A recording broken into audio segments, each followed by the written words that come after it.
Happy Friday. So wrapping up this week, talking about giving feedback effectively. Often people are comfortable giving feedback about something positive, something well done, but where there's areas for improvement, they're a little bit more reluctant, and there is a process to be followed. And I've been talking about the CEDAR model, so context, examples, diagnosis, actions, and finally review. It's very important that we check back in on a regular basis and review how the actions and the improvements are going.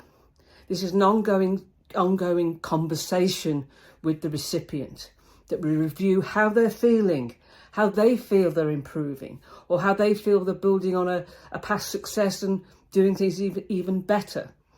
And it's important that if someone's agreed an action and they're struggling with it, that we can help, that we're there to support. Part of the review process is making sure that the person who's received the feedback and has some actions to undertake knows that you're there to support them all along the way.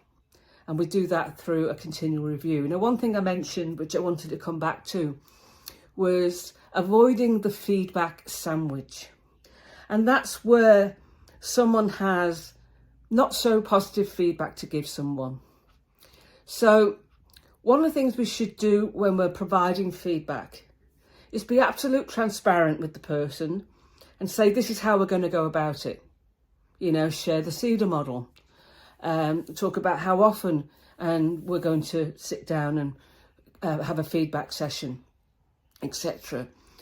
And if you're going to share your approach with the person, if you're using the feedback sandwich, your approach is, hi, Anwar, I've got some bad, not so good feedback, but I'm going to give you some positive feedback first, so you'll feel good about yourself.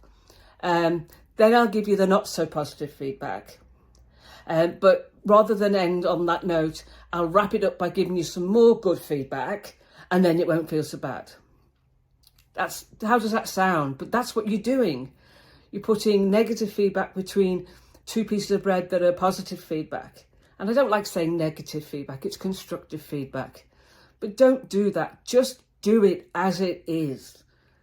And there'll be far more trust and respect if you do.